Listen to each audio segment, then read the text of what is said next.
한덕수 징역 23년 판결 심층 분석. 법원이 처음으로 명시한 위로부터의 내란의 의미. 1. 이 판결은 왜 이례적인가? 핵심 팩트. 피고인 한덕수 전 국무총리. 죄명 내란 중요임무 종사. 선고 징역 23년 더하기 법정 구속. 특검 구형 징역 15년에서 8년 상향. 한국 사법사에서 매우 드문 장면입니다. 직접 실행자도 아닌 국무총리에게 사형에 준하는 중형 구간을 선고. 이건 양형이 센 판결이 아니라 범죄의 성격 자체를 완전히 다르게 규정했기 때문입니다. 이 재판부가 새로 만든 프레임. 위로부터의 내란. 재판부는 기존 내란 판례들과 의도적으로 선을 그었습니다. 판결문 핵심 문장. 아래로부터의 내란과 비교할 수 없다. 기존 대법원 판례는 기준이 될 수 없다. 이 말의 의미는 단순합니다. 기존 내란. 군, 집단, 세력이 국가 권력에 도전. 이번 사건. 국민이 선출한 권력자가 헌법을 무기로 삼아 헌법을 파괴하려 한 사건. 즉 반국가 범죄가 아니라 자기 쿠데타입니다. 이 표현이 바로 친위 쿠데타 위로부터의 내란입니다. 3. 왜 사망자 없음, 단시간 종료가 감형 사유가 안 된다.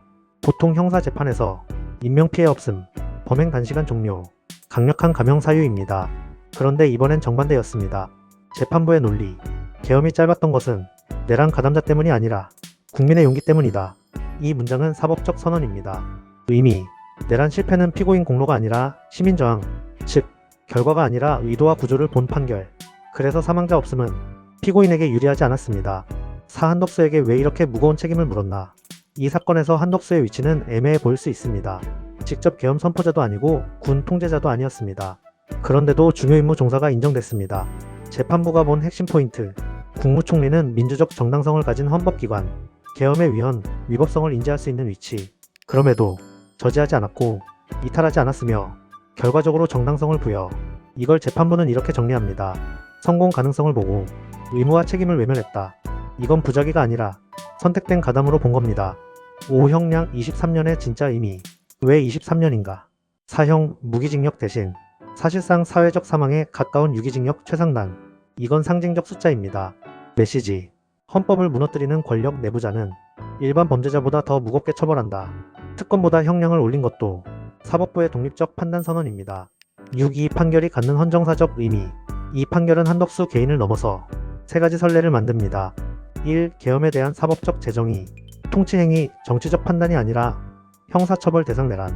2. 고의직의 방조, 무긴도 중범죄. 몰랐다, 반대하긴 했다, 적극 가담 안 했다 가 아니라 그 자리에 남아있었느냐가 기준.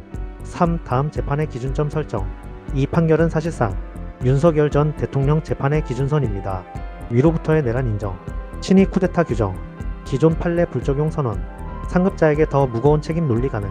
7. 이 판결을 둘러싼 오해 하나 짚고 가자. 정치 판결이다. 아니다.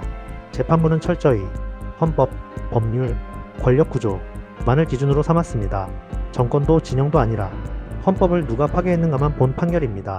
8. 결론 한 문장. 이 판결은 한 전 총리에 대한 형벌이 아니라 권력은 헌법 위에 설 수 없다는 대한민국 사법부의 공식 선언이다. 그리고 이 선언은 앞으로 모든 고위 권력자의 행동을 제약하는 기준점이 됩니다.